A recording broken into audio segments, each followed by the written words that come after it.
ಎಲ್ಲರಿಗೂ ನಮಸ್ಕಾರ. ಥಟ್ ಅಂತ ಹೇಳಿ ವಿಸ್ ಕಾರ್ಯಕ್ರಮಕ್ಕೆ ತಮಗೆಲ್ಲ ಸ್ವಾಗತ.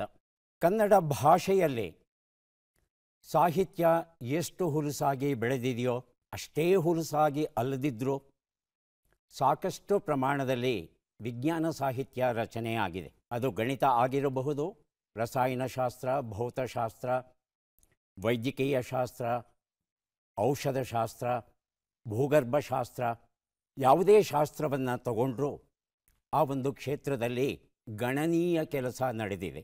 ಆಧುನಿಕ ದಿನಗಳ ಕನ್ನಡದಲ್ಲಿ ಈ ವಿಜ್ಞಾನ ಬೆಳೆದು ಬಂದಂಥ, ವಿಜ್ಞಾನ ಸಾಹಿತ್ಯ ಬೆಳೆದು ಬಂದಂಥ ದಾರಿಯನ್ನು ಗಮನಿಸಿದರೆ ಮೊದಲ ಘಟ್ಟದಲ್ಲಿ ನಮಗೆ ಕಂಡುಬರುವವರು ಸುಮಾರು 3 ಮಹಾನುಭಾವರು. ಅವರು ಬೆಳ್ಳಾವೆ ವೆಂಕಟನಾರಾಯಣಪ್ಪ, ಪ್ರೊಫೆಸರ್ RL ನರಸಿಂಹಯ್ಯ ಹಾಗೂ ಶಿವರಾಮ ಕಾರಂತರು. ಇವರ ನಂತರ ವಿಜ್ಞಾನ ಸಾಹಿತ್ಯವನ್ನು ನಿಜವಾದ ಅರ್ಥದಲ್ಲಿ ಜನಪ್ರಿಯಗೊಳಿಸಿದವರು ಪ್ರೊಫೆಸರ್ JR ಲಕ್ಷ್ಮಣರಾವ್. ಅವರು ಜನಪ್ರಿಯ ವಿಜ್ಞಾನ ಸಾಹಿತ್ಯ ಅಂದರೆ ಏನು, ಅದು ಹೇಗಿರಬೇಕು, ಯಾರಿಗೆ ಅದು ಉಪಯುಕ್ತ, ಬರೆಯಬೇಕಾದರೆ ಏನೆಲ್ಲ ಅಡ್ಡಿ ಆತಂಕಗಳು ಬರುತ್ತೆ, ಅವುಗಳನ್ನು ನಿವಾರಿಸಿಕೊಂಡು ಮುಂದುವರಿಯೋದು ಹೇಗೆ, ಇಂಗ್ಲೀಷಿಂದ ಕನ್ನಡಕ್ಕೆ ವಿಜ್ಞಾನ ಸಾಹಿತ್ಯವನ್ನು ತರುವ ಸಂದರ್ಭದಲ್ಲಿ ಭಾಷಾ ಜಾಯಮಾನಕ್ಕೆ ಹೇಗೆ ಗಮನ ಕೊಡಬೇಕು, ಪಾರಿಭಾಷಿಕ ಪದಗಳನ್ನು ಹೇಗೆ ಕನ್ನಡದಲ್ಲಿ ಟಂಕಿಸಬೇಕು ಇತ್ಯಾದಿ ವಿಚಾರಗಳ ಬಗ್ಗೆ ಇವರು ಹಾಕಿಕೊಟ್ಟಂಥ ಮಾರ್ಗದರ್ಶನ ಏನಿದೆ ಅದು ಇವತ್ತಿಗೂ ಅನ್ವಯ ಆಗಿದೆ. ಕರ್ನಾಟಕ ರಾಜ್ಯ ವಿಜ್ಞಾನ ಪರಿಷತ್ತಿನ ಆಶ್ರಯದಲ್ಲಿ ಸುಮಾರು 1 ವಾರ ಕಾಲ ಬೆಳಗ್ಗಿಂದ ಸಂಜೆಯವರೆಗೂ ನಿರಂತರವಾಗಿ ತರಬೇತಿಯನ್ನು ನೀಡಿ ಹೊಸ ಹೊಸ ಲೇಖಕರನ್ನು ಸೃಜಿಸಿದರು. ಹಾಗೆ ಲಕ್ಷ್ಮಣರಾಯರಿಂದ ಸಿದ್ಧ ಆದಂಥ ಹಲವು ಲೇಖಕರಲ್ಲಿ ನಾನು ಸಹ ಒಬ್ಬ. ವಿಜ್ಞಾನ ರಸಯಾತ್ರಿ ಎನ್ನುವ ಒಂದು ಬೃಹತ್ ಕೃತಿ ಇವತ್ತು ಪ್ರಕಟ ಆಗಿದೆ. ಪ್ರೊಫೆಸರ್ JR ಲಕ್ಷ್ಮಣರಾವ್ ಅವರ ಸ್ಮರಣ ಸಂಚಿಕೆ ಸುಮಾರು 550 ಪುಟಗಳಷ್ಟು ಬೃಹತ್ತಾಗಿ ಇರತಕ್ಕಂಥ ಈ ಒಂದು ಪುಸ್ತಕದಲ್ಲಿ 10 ಭಾಗಗಳನ್ನು ಮಾಡಿದ್ದಾರೆ. ನೆನಪಿನ ಮಾಲೆ, ಹಾಮನಾಯಕೋ, ವೆಂಕಟಾಚಲ ಶಾಸ್ತ್ರಿ, ರಾಮಕೃಷ್ಣ, ದಿವಾಕರ್ ಮುಂತಾದ ಹಿರಿಯರು ಹೇಗೆ ಸ್ಮರಿಸ್ಕೊಂಡಿದ್ದಾರೆ ಲಕ್ಷ್ಮಣರಾಯರನ್ನು, ಅವರ ಕುಟುಂಬದವರು ಬರೆದಿರೋದು ಒಂದು ಭಾಗದಲ್ಲಿ, ಅವರ ವ್ಯಕ್ತಿ ಚಿತ್ರಗಳನ್ನು ಕುರಿತು ಪತ್ರಿಕೆಗಳು ಏನು ಬರೆದಿವೆ ಅದು ಮತ್ತೊಂದು ಭಾಗದಲ್ಲಿ, JRL ಅವರ ಬರವಣಿಗೆಯ ವೈಶಿಷ್ಟ್ಯ ಏನು ಅನ್ನೋದನ್ನು ಸುಮಾರು 10 ಜನ ಲೇಖನಗಳನ್ನು ಬರೆದಿದ್ದಾರೆ. ವ್ಯಕ್ತಿ ಚಿತ್ರಗಳ ಬಗ್ಗೆ ವಿಶೇಷವಾಗಿ ಬರೀತಾರೆ JRL ಅವರು, ಅದರ ಬಗ್ಗೆ ಒಂದು ಅಧ್ಯಾಯ. ನೆನಪಿನ ಅಲೆಗಳು, ವಿಮರ್ಶೆ, ಸಂದರ್ಶನ ಇತ್ಯಾದಿಗಳೆಲ್ಲ. ಇಂಗ್ಲೀಷಲ್ಲೂ ಲೇಖನಗಳನ್ನು ಬರೆದಿದ್ದಾರೆ, ಅದರ ಬಗ್ಗೆ ವಿಶೇಷವಾದದ್ದು ಪತ್ರೋತ್ತರಗಳು. ಯಾರೇ ಪತ್ರ ಬರೀಲಿ ಒಂದು ಸಣ್ಣ ಅಂಚೆ ಕಾರ್ಡಲ್ಲಾದರೂ ಅವರಿಗೆ ಉತ್ತರ ಕೊಡ್ತಾ ಇದ್ದಿದ್ದು JRL ಅವರ ವಿಶೇಷವಾಗಿತ್ತು. ಹೀಗೆ ಅನೇಕ ಜನ ಅವರ ಸಮಕಾಲೀನರು ಮತ್ತು ಅವರಿಗಿಂತ ಕಿರಿಯರು ಸೇರಿ ಬರೆದಂಥ ಒಂದು ಬೃಹತ್ ಕೃತಿ 562 ಪುಟಗಳಿದೆ. ವಿಜ್ಞಾನ ರಸಯಾತ್ರಿ, ಪ್ರೊಫೆಸರ್ JR ಲಕ್ಷ್ಮಣರಾವ್ ಅವರ ಸ್ಮರಣ ಸಂಚಿಕೆ. ಇದನ್ನು ಸಂಪಾದಿಸಿದ್ದಾರೆ ಡಾಕ್ಟರ್ TR ಅನಂತರಾಮು ಅವರು. ಕಾರ್ಯಕ್ರಮವನ್ನು ಆರಂಭಿಸ್ತಾ ಇದ್ದೇವೆ. ಸ್ಪರ್ಧಿಗಳ ಪರಿಚಯ. ಮೊದಲ ಸ್ಪರ್ಧಿ. ನನ್ನ ಹೆಸರು JS ವಿಶ್ವನಾಥ್. ಸರ್ವರಿಗೂ ನಮಸ್ಕಾರಗಳು. ನಾನು ಚಿತ್ರದುರ್ಗದಿಂದ ಬಂದಿದ್ದೇನೆ. ನನ್ನ ಹವ್ಯಾಸಗಳು ಅಚ್ಚುಮೆಚ್ಚು ಹವ್ಯಾಸ ಅಂದರೆ ದಟ್ಟಂತ ಹೇಳುವುದು ಮತ್ತು ಪ್ರವಾಸ, ಟ್ರೆಕ್ಕಿಂಗು. ಇತ್ತೀಚೆಗೆ ನಾನು ಇಂಡಿಯಾ ಚೈನಾ ಫ್ರೆಂಡ್ಶಿಪ್ ಅಸೋಸಿಯೇಷನಿಂದ ಚೈನಾ ಪ್ರವಾಸ ಮಾಡಿರುತ್ತೇನೆ. ವಿಶ್ವನಾಥ್ ಅವರಿಗೆ ಇದ್ದೇವೆ. ಮುಂದಿನ ಸ್ಪರ್ಧಿ. ಎಲ್ಲರಿಗೂ ನಮಸ್ಕಾರ. ನಾನು ಸ್ಫೂರ್ತಿ SR, ಹಾಸನ ಜಿಲ್ಲೆಯ ಹೊಳೆನರಸೀಪುರ ತಾಲೂಕಿನ G ಸೋಮನಹಳ್ಳಿಯಿಂದ ಬಂದಿರುತ್ತೇನೆ. ಪ್ರಸ್ತುತ ವಿದ್ಯಾಭ್ಯಾಸ ಮಾಡುತ್ತಿರುತ್ತೇನೆ. ನನ್ನ ಹವ್ಯಾಸಗಳು ದೇವಸ್ಥಾನಕ್ಕೆ ಹೋಗುವುದು, ಕತೆ ಕವನವನ್ನು ಗೀಚುವುದು ಮತ್ತು ಸಾಹಿತ್ಯ ಕ್ಷೇತ್ರದಲ್ಲಿ ಇದ್ದೇನೆ. ಧನ್ಯವಾದಗಳು. ಸ್ಫೂರ್ತಿಯವರಿಗೆ ಸ್ವಾಗತವನ್ನು ಕೋರ್ತಾ ಇದ್ದೇವೆ. ನಮ್ಮ ಮೂರನೆಯ ಸ್ಪರ್ಧಿ. ಎಲ್ಲರಿಗೂ ನಮಸ್ಕಾರ. ನನ್ನ ಹೆಸರು ಕಲ್ಲಪ್ಪ ಒತ್ತಿ ಅಂತ ಹೇಳಿ. ನಾನು ಕೊಪ್ಪಳ ಜಿಲ್ಲೆ ಕುಷ್ಟಗಿ ತಾಲೂಕು ಮಾಲಗಿತ್ತಿ ಗ್ರಾಮದಿಂದ ಬಂದಿರುತ್ತೇನೆ. ನನ್ನ ಹವ್ಯಾಸ ಕ್ರಿಕೆಟ್ ಆಡುವುದು ಮತ್ತು ಪುಸ್ತಕಗಳನ್ನು ಓದುವುದು. ನಾನು ಈಗ ಪ್ರಸ್ತುತ ಭಾರತೀಯ ಸೇನೆಯಲ್ಲಿ ಕಾರ್ಯನಿರ್ವಹಿಸುತ್ತಿದ್ದೇನೆ. ತುಂಬ ಸಂತೋಷ ಕಲ್ಲಪ್ಪ ಅವರೇ. ಕಾರ್ಯಕ್ರಮಕ್ಕೆ ಸ್ವಾಗತವನ್ನು ಕೋರ್ತಾ ಇದ್ದೇವೆ ತಮಗೆ. ಮೂವರು ಸಿದ್ಧವಾಗಿದ್ದರೆ ಕಾರ್ಯಕ್ರಮ ಆರಂಭಿಸೋಣ. ಮೊದಲಿಗೆ ನಿಯಮಗಳನ್ನು ಒಮ್ಮೆ ನೋಡಿಬಿಡೋಣ. ಒಟ್ಟು 10 ಪ್ರಶ್ನೆಗಳು. ಮೊದಲು ಬಜರ್ ಒತ್ತಿದವರಿಗೆ ಉತ್ತರ ನೀಡುವ ಅವಕಾಶ. ಪ್ರತಿ ಸರಿ ಉತ್ತರಕ್ಕೆ ಒಂದು ಪುಸ್ತಕ ಬಹುಮಾನ. ಆಯ್ಕೆಗಳು ಬರುವ ಮೊದಲೇ ಬಜರ್ ಒತ್ತಿ ಸರಿ ಉತ್ತರ ನೀಡಿದರೆ 2 ಪುಸ್ತಕ ಬಹುಮಾನ. 100 ಅಂಕ ಗಳಿಸಿದವರಿಗೆ ಒಂದು ಪುಸ್ತಕ ವಿಶೇಷ ಬಹುಮಾನ. ನಕಾರಾತ್ಮಕ ತಂತ್ರಗಳಿಗೆ ಅವಕಾಶವಿಲ್ಲ. ಇಂದಿನ ಕಾರ್ಯಕ್ರಮದ ಮೊದಲ ಪುಸ್ತಕ, ಮೊದಲ ಪ್ರಶ್ನೆಯನ್ನು ಈಗ ನೋಡೋಣ. ಸನ್ನಿಧಿ ಭಾರತಿ ಕಾಸರಗೋಡು ಬರೆದಂಥ ಪುಸ್ತಕ. ನಮ್ಮ ಪ್ರಶ್ನೆ, ಮೊದಲ ಪ್ರಶ್ನೆ ಈಗ ಬಂತು. ಅಂತರ ಸಂಸತ್ತುಗಳ ಒಕ್ಕೂಟ, ಇಂಟರ್ ಪಾರ್ಲಿಮೆಂಟರಿ ಯೂನಿಯನ್, ಇದು ಎಲ್ಲಿದೆ ಅಂತ ತಿಳ್ಕೋಬೇಕಾಗುತ್ತೆ. ಆಯ್ಕೆಗಳನ್ನು ನೋಡೋಣ. Michigan, Geneva, Stockholm. ಹೇಳಿ ವಿಶ್ವನಾಥ್. ಜಿನೇವಾ ಅಂತ ಹೇಳ್ತಾ ಇದ್ದಾರೆ. ಎರಡನೇದಾಗಿ ಸ್ಫೂರ್ತಿ. ಆಯ್ಕೆ 3. ಆಯ್ಕೆ 3 ಸ್ಟಾಕ್ಹೋಮ್. ಆಯ್ಕೆ 4 ಫ್ರಾಂಕ್ಫರ್ಟ್. ಉತ್ತರವನ್ನು ನೋಡೋಣ. ಜಿನೀವಾ ಅನ್ನೋದು ಸರಿಯಾದ ಉತ್ತರ ಆಗಿತ್ತು. ಈ ಉತ್ತರವನ್ನು ಕೊಟ್ಟದ್ದು ವಿಶ್ವನಾಥ್ ಅವರಲ್ವಾ? ತಮಗೆ ಸನ್ನಿಧಿ ಎನ್ನುವ ಈ ಒಂದು ಪುಸ್ತಕವನ್ನು ಕೊಟ್ಟಿದ್ದೀನಿ. 180 ದೇಶಗಳ ಸಂಸತ್ತುಗಳು ಏನಿವೆ ಅವೆಲ್ಲವೂ ಸೇರಿ ಒಂದು ಒಕ್ಕೂಟವನ್ನು ರೂಪಿಸ್ಕೊಂಡಿವೆ. 1921ರಿಂದ ಜಿನೀವಾ ಒಕ್ಕೂಟದ ಒಂದು ಕೇಂದ್ರ ಆಗಿದೆ. ಇತ್ತೀಚೆಗೆ 149ನೇ ಸಮಾವೇಶ ನಡೆಯಿತು. ಅಲ್ಲಿ ನಮ್ಮ ದೇಶದ ಸ್ಪೀಕರ್ ಯಾರಿದ್ದಾರೆ ಅವರು ಪ್ರಜಾಪ್ರಭುತ್ವ ಬಲವರ್ಧನೆ ಮತ್ತು ಮಾನವೀಯತೆ ಎನ್ನುವ ವಿಚಾರದ ಬಗ್ಗೆ ಭಾಷಣವನ್ನು ಮಾಡಿದರು. ಮುಂದಿನ ಪುಸ್ತಕ ಸುಧೀಂದ್ರ ಹಾಲ್ದೊಡ್ಡೇರಿ ಬರೆದ ನೆಟ್ ನೋಟ ಎನ್ನುವ ಪುಸ್ತಕ. ಪ್ರಶ್ನೆ, ಬಯೋಪಾಲಿಮರ್ಗಳನ್ನು ಯಾವುದರಿಂದ ತಯಾರಿಸುತ್ತಾರೆ? ಆಯ್ಕೆಗಳನ್ನು ನೋಡೋಣ. ತ್ಯಾಜ್ಯ ವಸ್ತುಗಳು, ಕೀಟಗಳು, ರಾಸಾಯನಿಕ ವಸ್ತುಗಳು, ಜೈವಿಕ ವಸ್ತುಗಳು. ಮೊದಲಿಗೆ ಕಲ್ಲಪ್ಪ, ನಂತರ ಸ್ಫೂರ್ತಿ. ಆಪ್ಷನ್ 1 ತ್ಯಾಜ್ಯ ವಸ್ತುಗಳು. ಸ್ಫೂರ್ತಿ ಜೈವಿಕ ವಸ್ತುಗಳು. ಉತ್ತರವನ್ನು ನೋಡೋಣ. ಜೈವಿಕ ವಸ್ತುಗಳು ಉತ್ತರ ಸರಿಯಾಗಿದೆ. ನೆಟ್ ನೋಟ ಈ ಒಂದು ಪುಸ್ತಕವನ್ನು ಸ್ಫೂರ್ತಿ ಅವರಿಗೆ ಕೊಟ್ಟಿದ್ದೇವೆ. ಬಯೋ ಅಂದರೆ ಜೀವಕ್ಕೆ ಸಂಬಂಧಪಟ್ಟದ್ದು, ಜೈವಿಕ ಎನ್ನುವ ಅರ್ಥ ಬರುತ್ತೆ. ಪ್ರೋಟೀನ್, ಕಾರ್ಬೋಹೈಡ್ರೇಟ್, ಫ್ಯಾಟ್, ಸಸ್ಯ ತೈಲ, ಸಸ್ಯ ಅಂಟು ಮುಂತಾದ ಜೀವೋತ್ಪಾದಕ ವಸ್ತುಗಳು ಏನಿವೆ ಅವುಗಳನ್ನೆಲ್ಲ ಬಳಸಿ ಈ ಪಾಲಿಮರನ್ನು ತಯಾರು ಮಾಡ್ತಾರಂತೆ. ಪಾಲಿಲ್ಯಾಕ್ಟಿಕ್ ಆ್ಯಸಿಡ್, ಪಾಲಿಗ್ಲೈಕೋಲೇಟ್, ಪಾಲಿ 3-ಹೈಡ್ರಾಕ್ಸಿ ಬ್ಯೂಟರೇಟ್, ಹೀಗೆ ನಾನಾ ರೀತಿಯಾದ ಪಾಲಿಮರ್ಗಳು ಉಂಟಂತೆ. ಈ ಪಾಲಿಮರ್ಗಳ ವಿಶೇಷ ಏನು ಅಂದರೆ ಯಾವ್ಯಾವ ಕ್ಷೇತ್ರದಲ್ಲಿ ಪ್ಲಾಸ್ಟಿಕ್ಕನ್ನು ಬಳಸ್ತಾ ಇದ್ದೇವೋ ಆ ಎಲ್ಲ ಕ್ಷೇತ್ರಗಳಲ್ಲಿ ಪಾಲಿಮರನ್ನು ಬಳಸುವಂಥ ದಿನ ಮುಂದೆ ಖಂಡಿತ ಬರಲಿದೆ. ಈ ಪಾಲಿಮರಿನ ವಿಶೇಷ ಅಂದರೆ ಇದು ಪ್ರಕೃತಿಯಲ್ಲಿ ಕರಗುತ್ತೆ, ವಿಲಯನವಾಗುತ್ತೆ. ಹಾಗಾಗಿ ಪ್ರಕೃತಿಗೆ ಯಾವುದೇ ರೀತಿಯಾದ ಹಾನಿ ಉಂಟಾಗಲ್ಲ. ಆದರೆ ಪ್ಲಾಸ್ಟಿಕ್ 100 ವರ್ಷ ಆದರೂ ಸಹ ಅದು ಹಾಗೇ ಇರುತ್ತೆ, ಕೊಳೆಯೋದಿಲ್ಲ. ಆದರೆ ಬಯೋಪಾಲಿಮರ್ಸ್ ಎಲ್ಲ ಪ್ರಕೃತಿಯಲ್ಲೇ ಬೆರೆತು ಅದು ಸಹ ಒಂದು ಗೊಬ್ಬರದ ವ್ಯಾಪ್ತಿಗೆ ಬರುವ ಕಾರಣ ಮುಂದಿನ ದಿನಗಳಲ್ಲಿ ಬಯೋಪಾಲಿಮರ್ ಬಹುದೊಡ್ಡ ಪಾತ್ರವನ್ನು ವಹಿಸಲಿದೆ. ನಂದಿನಿ ಹೆದ್ದುರ್ಗ ಬರೆದ ಇಂತಿ ನಿನ್ನವಳೆ ಆದ ಪ್ರೇಮ, ಮೋಹ, ವಿರಹ ಇತ್ಯಾದಿ ಕಥಾಕೃತಿ. ಪ್ರಶ್ನೆ,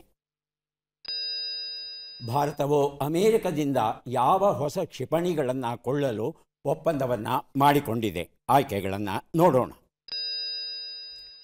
AGM ಹೆಲ್ಫೈರ್, AGM ಮೆವರಿಕ್, AGM horn, AGM ಹಾರ್ಪೂನ್. ಮೊದಲಿಗೆ ವಿಶ್ವನಾಥ್, ಆನಂತರ ಸ್ಫೂರ್ತಿ. AGM ಮೆವರಿಕ್. ಆಯ್ಕೆ 2. ಆಯ್ಕೆ 2. ಉತ್ತರವನ್ನು ನೋಡೋಣ. ಸರಿಯಾದ ಉತ್ತರ AGM ಹೆಲ್ಫೈರ್ ಆಗಿತ್ತು. ಅಮೇರಿಕ ಹಾಗೂ ಅದರ 30 ಮಿತ್ರ ರಾಷ್ಟ್ರಗಳು ಏನಿದೆ ಎಲ್ಲ ರಾಷ್ಟ್ರಗಳು AGM ಹೆಲ್ಫೈರ್ ಅಂತಕ್ಕಂಥ ಕ್ಷಿಪಣಿ ಏನಿದೆ ಇದನ್ನು ಇಟ್ಕೊಂಡಿವೆ. ಯಾಕಂದರೆ ಇವು ಸರ್ವೋತ್ಕೃಷ್ಟ ಕ್ಷಿಪಣಿಗಳು ಅಂತ ಹೆಸರಾಗಿವೆ. ಈಗ ಭಾರತವೂ ಸಹ ಈ ಒಂದು ಕ್ಷಿಪಣಿಯನ್ನು ಕೊಂಡುಕೊಂಡು ತನ್ನ ಸೇನೆಗೆ ಸೇರಿಸೋದಕ್ಕೆ ಸಿದ್ಧವಾಗಿದೆ. ಸುಮಾರು 5 kg ತೂಕ ಇರುತ್ತಂತೆ. ಗಂಟೆಗೆ 1000 ಕಿಲೋಮೀಟರ್ ವೇಗದಲ್ಲಿ ಇದು ಚಲಿಸುತ್ತೆ. ಇದನ್ನು ವಿಮಾನದಿಂದ ಹಾರಿಸ್ಬೋದು, ಹೆಲಿಕಾಪ್ಟರಿಂದ ಹಾರಿಸ್ಬೋದು, ಡ್ರೋನ್ ಮೂಲಕನೂ ಸಹ ಇದನ್ನು ಹಾರಿಸಬಹುದು. ಮತ್ತು ಬಹಳ ನಿಖರವಾಗಿ ತನ್ನ ಗುರಿಯನ್ನು ಹೋಗಿ ತಲುಪುವ ಗುಣ ಉಂಟಂತೆ. ವಿಶೇಷವಾಗಿ ಟ್ಯಾಂಕ್ಗಳನ್ನು ನಾಶ ಮಾಡೋದಕ್ಕೆ ಈ ಒಂದು ಕ್ಷಿಪಣಿಯನ್ನು ಬಳಸ್ತಾರಂತೆ. 7ರಿಂದ 11 ಕಿಲೋಮೀಟರ್ ದೂರದಲ್ಲಿರುವ ಟ್ಯಾಂಕುಗಳನ್ನು ನಿಖರವಾಗಿ ಹೊಡೆದು ಉರುಳಿಸಬಹುದು. ಮುಂದಿನ ಪುಸ್ತಕ ಜಗದೀಶ್ ಶರ್ಮಾ ಸಂಪ ಬರೆದ ಮಹಾಭಾರತ ಹೇಳಿಯೋ ಹೇಳದ್ದು ಎನ್ನುವ ಪುಸ್ತಕ. ನಮ್ಮ ಪ್ರಶ್ನೆ: ವೆಸ್ಟ್ ನೈಲ್ ವೈರಸ್ ಸೋಂಕು ಯಾವ ದೇಶದಲ್ಲಿ ಸಾವು ನೋವಿಗೆ ಕಾರಣವಾಗಿದೆ? ಆಯ್ಕೆಗಳನ್ನು ನೋಡೋಣ. Uganda, Ukraine, Azerbaijan, Kosovo. ಸ್ಫೂರ್ತಿ. ಆಯ್ಕೆ 3. ಕಲ್ಲಪ್ಪ. ಕೊಸೋವೋ ಆಯ್ಕೆ 4. ಉತ್ತರವನ್ನು ನೋಡೋಣ. ಉಕ್ರೇನ್ ಸರಿಯಾದ ಉತ್ತರ ಆಗಿತ್ತು. ಉಗಾಂಡ ದೇಶದಲ್ಲಿ ನೈಲ್ ನದಿ ಹರಿಯುತ್ತೆ. ನೈಲ್ ನದಿಯ ದಡದಲ್ಲಿ ಮೊದಲ ಬಾರಿಗೆ ಈ ಒಂದು ವೈರಸ್ಸನ್ನು ಪತ್ತೆ ಹಚ್ಚಿದ್ದಕ್ಕೆ ಇದನ್ನು ವೆಸ್ಟ್ ನೈಲ್ ವೈರಸ್ ಅಂತ ಇವತ್ತಿಗೂ ಕರೀತಾ ಇದ್ದಾರೆ. ಆದರೆ ಈಗ ಈ ಒಂದು ವೈರಸ್ಸು ದಾಂಧಲೆಯನ್ನು ಉಂಟು ಮಾಡ್ತಾ ಇರೋದು ಉಕ್ರೇನ್ ದೇಶಗಳಲ್ಲಿ. ಸುಮಾರು 19 ದೇಶಗಳಲ್ಲಿ ಈ ವೈರಸ್ ಇರೋದು ಪತ್ತೆ ಆಗಿದೆ ನಮಗೆ. ಈ ವೈರಸ್ ಸೋಂಕು ತಗುಲಿದ 80% ಜನಕ್ಕೆ ಏನೂ ತೊಂದರೆಯಾಗಲ್ಲ. ಸೋಂಕು ತಗುಲಿದೆ ಅನ್ನೋದೇ ಗೊತ್ತಾಗಲ್ಲ, ಸದ್ದಿಲ್ಲದ ಹಾಗೆ ಇದು ಹೊರಟೋಗುತ್ತೆ. ಆದರೆ 20% ಜನರಲ್ಲಿ ಮಾತ್ರ ಇದು ನಾನಾ ರೀತಿಯ ಅನಾರೋಗ್ಯಕ್ಕೆ ಕಾರಣವಾಗಬಹುದು, ಸಾವು ನೋವಿಗೂ ಕಾರಣವಾಗಬಹುದು. ಇದು ರುಜುವಾತಾಗಿರುವಂಥ ವಿಚಾರ. ಸದ್ಯಕ್ಕೆ ಉಕ್ರೇನ್ ದೇಶದಲ್ಲಿ 88 ಜನರಿಗೆ ಸೋಂಕು ತಗುಲಿದೆ. ಅವರಲ್ಲಿ 11 ಜನ ಸತ್ತಿದ್ದಾರೆ. ಹಾಗಾಗಿ ನಾವು ಸಹ ಎಚ್ಚರಿಕೆಯಿಂದ ಇರಬೇಕಾಗುತ್ತೆ, ಬಹಳ ಮುಖ್ಯವಾದದ್ದು. ಬಿಂಕಾಬಿಡಿ ನಕ್ಕು ಬಿಡಿ, ಎಚ್ ಶಾಂತರಾಜ ಐತಾಳ್ ಬರೆದಂಥ ಪುಸ್ತಕ. ಪ್ರಶ್ನೆ: ಬಿಟ್ಟಕ್ಷರಗಳನ್ನು ತುಂಬಿ. ಜ ರ್ಗ ಕ ಕ್ಷಿ ನಿ. ಆಗಲೇ ಬರೆದಿರುತ್ತಿದ್ದಾರೆ ವಿಶ್ವನಾಥ್. ಜಲಾಂತಗಾರ್ಮಿ ಕ್ಷಿಪಣಿ. ಆಮೇಲೆ ಏನೋ ಕಾ ಅಂತ ಇದೆ ಅಲ್ಲಿ. ಜಲಾಂತರ್ಗಾಮಿ. ಕಾ ಆದಮೇಲೆ ಏನು ಬರುತ್ತೆ? ಸ್ಫೂರ್ತಿ. ಜಲಾಂತರ್ಗಾಮಿ ಕ್ಷಣ ಕ್ಷಿಪಣಿ. ಕಾ ಆದಮೇಲೆ ಗೊತ್ತಾಗಲಿಲ್ಲ ನನಗೆ. ಕಣ. ಉತ್ತರವನ್ನು ನೋಡೋಣ. ಜಲಾಂತರ್ಗಾಮಿ ಕಲಾಂ ಕ್ಷಿಪಣಿ. ನೀರಿನ ಒಳಗೆ ಹೋಗುವಂಥ ಒಂದು ಕ್ಷಿಪಣಿಗೆ ನಮ್ಮ ರಾಷ್ಟ್ರಪತಿಗಳಾಗಿದ್ದಂಥ ಕಲಾಂ ಅವ್ರ ಹೆಸರನ್ನು ಕೊಟ್ಟಿದ್ದಾರೆ. ಸೆರಗಿ ಗಂಟಿದ ಕಂಪು ಗಜಲ್ ಸಂಕಲನ, ಪ್ರಭಾವತಿ ಎಸ್ ದೇಸಾಯಿ ಅವರು ಬರೆದಿರುವಂಥದ್ದು. ಪ್ರಶ್ನೆ: ಈ ಕೆಳಗಿನ ಲೆಕ್ಕಗಳನ್ನು ಪೂರ್ಣಗೊಳಿಸಿ ಉತ್ತರಗಳನ್ನೆಲ್ಲ ಕೂಡಿ ಅಂತಿಮ ಉತ್ತರವನ್ನು ನೀಡಿ. ಲೆಕ್ಕಗಳು ಈಗ ಬಂತು. 59 ಕೂಡು 48, 95 ಕಳೆ 28, 12 ಗುಣಿಸು 14, 204 ಭಾಗಿಸು 12.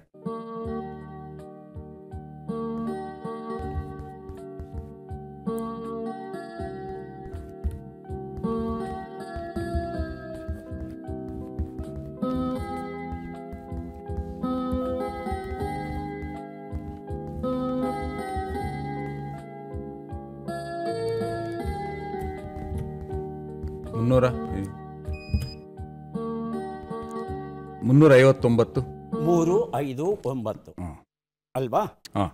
ಸ್ಫೂರ್ತಿ ಮತ್ತು ಕಲ್ಲಪ್ಪ ಲೆಕ್ಕ ಪೂರ್ಣವಾಗಿದ್ದರೆ ಬಜರುತ್ತಿ ಉತ್ತರ ಕೊಡಿ. ಉತ್ತರವನ್ನು ನೋಡ್ತಾ ಹೋಗೋಣ. ಒಂದು ಉತ್ತರ 107, 67, 168, 17 ಎಲ್ಲವನ್ನು ಕೂಡಿದ್ರೆ 359 ಬಂದಿದೆ. ಲೆಕ್ಕ ಸರಿಯಾಗಿದೆ. ವಿಶ್ವನಾಥ್ ಅವರಿಗೆ ಸೆರಗಿ ಗಂಟಿದ ಕಂಪು ಎನ್ನುವ ಈ ಗಜಲ್ ಕೃತಿಯನ್ನು ಕೊಟ್ಟಿದ್ದೇನೆ. ಮುಂದೆ ಕೊಡ್ತಾ ಇದ್ದೇವೆ ಶೂನ್ಯ ಕಥಾ ಸಂಕಲನ. AR ಪಂಪಣ್ಣ ಇದನ್ನು ಬರೆದಿದ್ದಾರೆ. ನಮ್ಮ ಪ್ರಶ್ನೆ: ಈ ಹಣ್ಣನ್ನು ಗುರುತಿಸಿ. ಚಿತ್ರವನ್ನು ನೋಡೋಣ.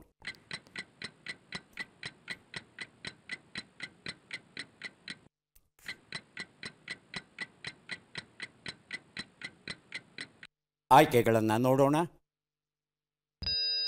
Apricot, avocado, araza, citron. Apricot. ಎರಡನೇದಾಗಿ ಕಲ್ಲಪ್ಪ. ಅರಾಜ್. ಉತ್ತರವನ್ನು ನೋಡೋಣ. ಏಪ್ರಿಕಾಟ್ ಉತ್ತರ ಸರಿಯಾಗಿದೆ. ಶೂನ್ಯದಿಂದ ತತ್ತ ಈ ಒಂದು ಪುಸ್ತಕವನ್ನು ವಿಶ್ವನಾಥ್ ಅವರಿಗೆ ಕೊಟ್ಟಿದ್ದೇವೆ. ಹಳದಿ ಅಥವಾ ಕಿತ್ತಳೆ ಬಣ್ಣದ ಹಣ್ಣು ಇದು, ರುಚಿಯಾಗಿರುತ್ತೆ. ಹಣ್ಣಿನ ಒಳಗೆ ಒಂದೇ ಒಂದು ಬೀಜ ಇರುತ್ತೆ. ವಿಟಮಿನ್ ಸಿ ಮತ್ತು ಮೆಗ್ನೀಷಿಯಂ ಧಾರಾಳವಾಗಿ ಇರೋ ಕಾರಣ ಯಾವ ಋತುವಿನಲ್ಲಿ ಏಪ್ರಿಕಾಟ್ ದೊರೆಯುತ್ತೋ ಅದನ್ನು ಬಳಸೋದ್ರಿಂದ ನಮಗೆ ಬಹಳ ಅನುಕೂಲ ಉಂಟು. ಮುಂದಿನ ಪುಸ್ತಕ ಸಿಡ್ನಿ ಸುತ್ತಾಟ, ಪರಮೇಶ್ವರ ಗುರುಸ್ವಾಮಿ ಬರೆದಂಥ ಪುಸ್ತಕ. ನಮ್ಮ ಪ್ರಶ್ನೆ, ಈ ಅಕ್ಷರಗಳನ್ನು ಸರಿಯಾಗಿ ಜೋಡಿಸಿ. ಅಕ್ಷರಗಳು ಇ, ನ, ದೆ, ಶಿ, ದಿ, ಗಿ, ಖು, ಯಾ.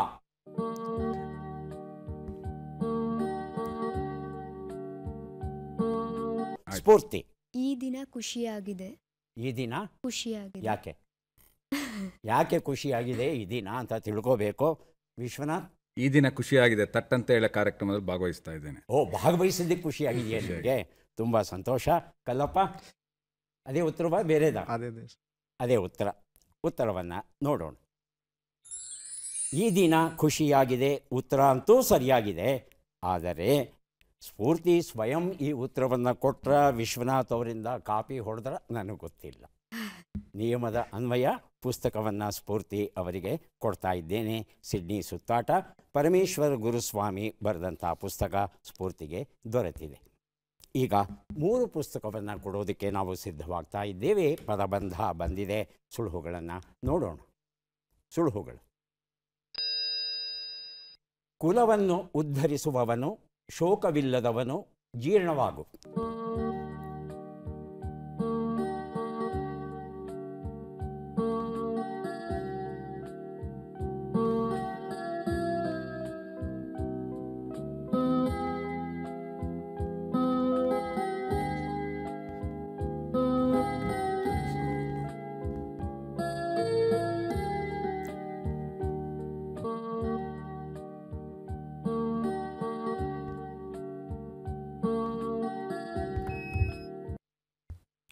ಮೊದಲಿಗೆ ಸ್ಫೂರ್ತಿ, ಆನಂತರ ಕಲ್ಲಪ್ಪ.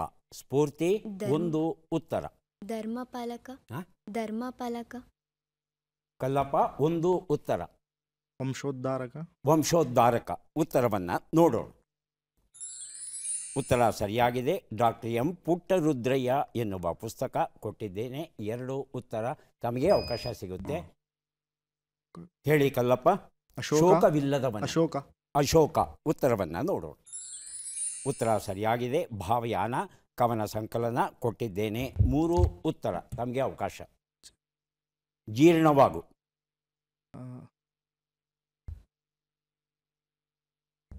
ತಮಗೆ ಉತ್ತರ ಗೊತ್ತಿಲ್ಲ ಅಂದರೆ ನಾನು ಸ್ಫೂರ್ತಿ ಮತ್ತು ವಿಶ್ವನಾಥ್ ಅವರನ್ನು ಕೇಳ್ತೇನೆ. ಗೊತ್ತಾಗಿಲ್ವಾ? ಸ್ಫೂರ್ತಿ ಅರಗು. ವಿಶ್ವನಾಥ್ ಅರಗು. ಉತ್ತರವನ್ನು ನೋಡೋಣ. ಅರಗು ಉತ್ತರ ಸರಿಯಾಗಿದೆ.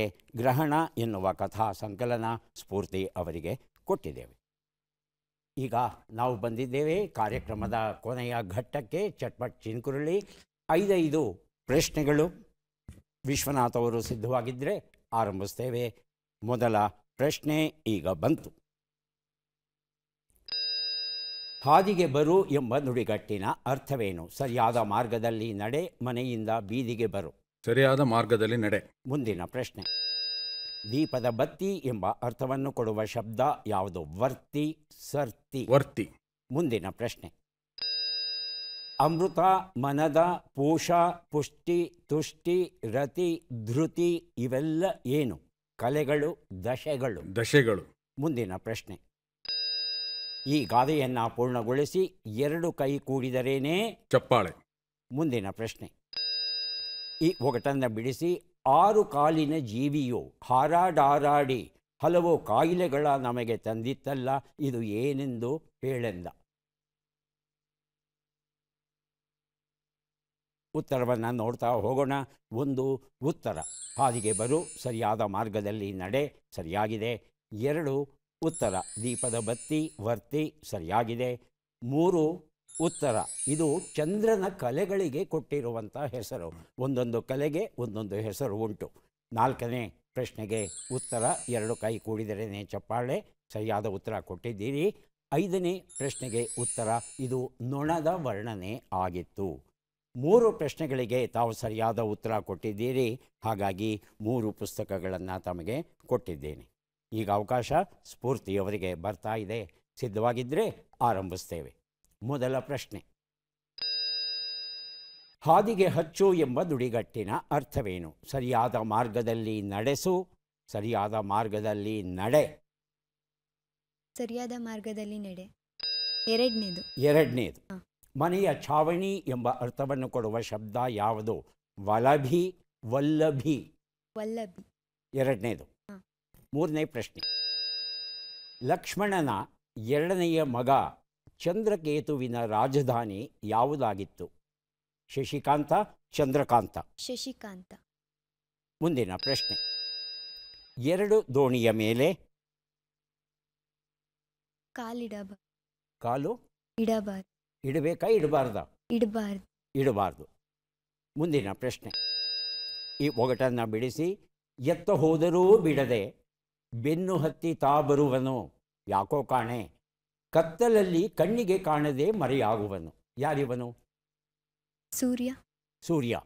ಉತ್ತರವನ್ನು ನೋಡ್ತಾ ಹೋಗೋಣ. 1 ಉತ್ತರ ಹಾದಿಗೆ ಹಚ್ಚು, ಸರಿಯಾದ ಮಾರ್ಗದಲ್ಲಿ ನಡೆಸು. 2ನೇದು ಅಂತ ತಾವು ಹೇಳಿದ್ದಲ್ವಾ, ಮೊದಲನೇದು ಆಗಿತ್ತು, ತಪ್ಪಾಗಿದೆ ಉತ್ತರ. 2ನೇ ಪ್ರಶ್ನೆಗೆ ಉತ್ತರ ಅದು ವಲಭಿ ಆಗಿತ್ತು, ವಲ್ಲಭಿ ಅಲ್ಲ. 3ನೇ ಪ್ರಶ್ನೆಗೆ ಉತ್ತರ ಚಂದ್ರಕಾಂತ ಆಗಿತ್ತು, ತಾವು ಶಶಿಕಾಂತ ಅಂತ ಹೇಳಿದ್ರಿ. 4ನೇ ಪ್ರಶ್ನೆಗೆ ಉತ್ತರ 2 ದೋಣಿಯ ಮೇಲೆ ಕಾಲಿಟ್ಟಂತೆ ಕಾಲಿಡಬಾರದು, ಸರಿಯಾದ ರೂಪ. 5ನೇ ಪ್ರಶ್ನೆಗೆ ಉತ್ತರ ಇದು ನೆರಳು ಆಗಿತ್ತು. 1 ಪ್ರಶ್ನೆಗೆ ತಾವು ಸರಿಯಾದ ಉತ್ತರ ಕೊಟ್ಟಿದ್ದೀರಿ. 1 ಪುಸ್ತಕವನ್ನು ತಮಗೆ ಕೊಟ್ಟಿದ್ದೇನೆ. ಈಗ ಅವಕಾಶ ಕಲ್ಲಪ್ಪ ಅವರಿಗೆ ಬರ್ತಾ ಇದೆ. ಸಿದ್ಧವಾಗಿದ್ದರೆ ಆರಂಭಿಸ್ತೇವೆ. ಮೊದಲ ಪ್ರಶ್ನೆ, ಹಾದಿ ಜಗಳ ಎಂಬ ನುಡಿಗಟ್ಟಿನ ಅರ್ಥವೇನು? ಬಹಿರಂಗದ ಜಗಳ, ಅಂತರಂಗದ ಜಗಳ. ಬಹಿರಂಗದ ಜಗಳ. ಮುಂದಿನ ಪ್ರಶ್ನೆ, ಅಲೆ, ತರಂಗ ಎಂಬ ಅರ್ಥವನ್ನು ಕೊಡುವ ಶಬ್ದ ಯಾವುದು? ವಲಿ, ಒಲಿ. ಒಲಿ. ಮುಂದಿನ ಪ್ರಶ್ನೆ, ಲಕ್ಷ್ಮಣ ಮತ್ತು ಊರ್ಮಿಳೆಯರ ಮಗನ ಹೆಸರೇನು? ಅಂಗದ, ವಾಲಿ. ವಾಲಿ. ಮುಂದಿನ ಪ್ರಶ್ನೆ, ಈ ಗಾದೆಯನ್ನು ಪೂರ್ಣಗೊಳಿಸಿ. ಎರವು ಸಿರಿಯಲ್ಲ, ನೆರೆಯ ಹೊರೆಯಲ್ಲ. ನೆರೆ ಹೊರೆಯಲ್ಲ. 5ನೇ ಪ್ರಶ್ನೆ, ಈ ಒಗಟನ್ನು ಬಿಡಿಸಿ. ಬಿಸಿಲು ಬಂದಾಗ ಬರ್ತೀನಿ, ಗಾಳಿ ಬೀಸಿದಾಗ ಮಾಯವಾಗ್ತೀನಿ, ನಾನು ಯಾರು? ಚಂದ. ಚಂದ್ರ. ಉತ್ತರವನ್ನು ನೋಡ್ತಾ ಹೋಗೋಣ. ಹಾದಿ ಜಗಳ, ಬಹಿರಂಗದ ಜಗಳ ಸರಿಯಾಗಿದೆ. 2 ಉತ್ತರ ಅಲೆ, ತರಂಗ, ವಲಿ ಆಗಿತ್ತು. ತಾವೇನು ಹೇಳಿದ್ರಿ? ಒಲಿ. ಒಲಿ ಹೇಳಿದ್ರಿ. 3ನೇ ಪ್ರಶ್ನೆಗೆ ಉತ್ತರ ಅಂಗದ ಆಗಿತ್ತು, ವಾಲಿ ಅಂತ ಹೇಳಿದ್ರಿ. 4ನೇ ಪ್ರಶ್ನೆಗೆ ಉತ್ತರ ಎರವು ಸಿರಿಯಲ್ಲ, ಬಾವು ಡೊಳ್ಳಲ್ಲ ಅನ್ನೋದು ಸರಿಯಾದ ರೂಪ. 5ನೇ ಪ್ರಶ್ನೆಗೆ ಉತ್ತರ ಇದು ಬೆವರು, ಸರಿಯಾದ ಉತ್ತರ ಬೆವರು ಆಗಿತ್ತು. 1 ಪ್ರಶ್ನೆಗೆ ತಾವು ಸರಿಯಾದ ಉತ್ತರ ಕೊಟ್ಟಿದ್ದೀರಿ ಅಲ್ವಾ? 1 ಪುಸ್ತಕವನ್ನು ತಮಗೆ ಕೊಟ್ಟಿದ್ದೇನೆ. ಯಾರಿಗೆ ಎಷ್ಟು ಪುಸ್ತಕಗಳು ಬಂದಿವೆ ಅದನ್ನು ನೋಡುವ ಕ್ಷಣ ಈಗ ಬಂತು. JS ವಿಶ್ವನಾಥ್ ಅವರಿಗೆ 3 6 ಪುಸ್ತಕ ತಮಗೆ ದೊರೀತಾ ಇದೆ. ಪುಸ್ತಕಗಳನ್ನು ಸ್ವೀಕರಿಸಿ ಕಾರ್ಯಕ್ರಮದಲ್ಲಿ ಭಾಗಿಯಾಗಿದ್ದಕ್ಕೆ ತಮಗೆ ಧನ್ಯವಾದಗಳು. ಸ್ಫೂರ್ತಿ ಅವರಿಗೆ 4 ಪುಸ್ತಕ ಸಿಗ್ತಾ ಇದೆ, ಸ್ವೀಕರಿಸಿ ಅಭಿನಂದನೆಗಳು. ಕಲ್ಲಪ್ಪ ಅವರಿಗೆ 3 ಪುಸ್ತಕ ಸಿಗ್ತಾ ಇದೆ, ಸ್ವೀಕರಿಸಿ ಅಭಿನಂದನೆಗಳು.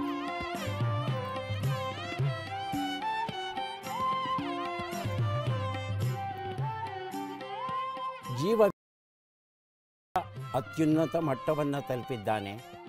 ಇವನ ಮಿದುಳನ್ನು ಅರ್ಥ ಮಾಡಿಕೊಂಡ್ರೆ ಮೊದಲ ಅಂತಸ್ತು, ತಳ ಅಂತಸ್ತು ಇದೆಯಲ್ಲ, ಅದು ಮೃಗೀಯ ಮಿದುಳು. ಇದನ್ನು ಸರೀಸೃಪೀಯ ಮಿದುಳು ಅಥವಾ ರೆಪ್ಟೀಲಿಯನ್ ಬ್ರೈನ್ ಅಂತ ಕರೀತೇವೆ. ಇದರ ಮೇಲೆ ಮೊದಲನೇ ಅಂತಸ್ತು ಕಟ್ಟಿದ್ದಾರೆ, ಅದು ಸ್ಥನೀಯ ಮಿದುಳು, ಭಾವನಾತ್ಮಕ ಮಿದುಳು ಅಂತ. ಇದರ ಮೇಲೆ 3ನೇ ಅಂತಸ್ತು ಇದೆ, ಅದುವೇ ಮಾನವೀಯ ಮಿದುಳು. ಈ ಮಾನವೀಯ ಮಿದುಳನ್ನು ಬಳಸ್ಕೋಬೇಕಾದದ್ದು ನಮ್ಮೆಲ್ಲರ ಕರ್ತವ್ಯ ಆಗಿದೆ. ಮತ್ತೆ ಭೇಟಿಯಾಗೋಣ. ನಮಸ್ಕಾರ.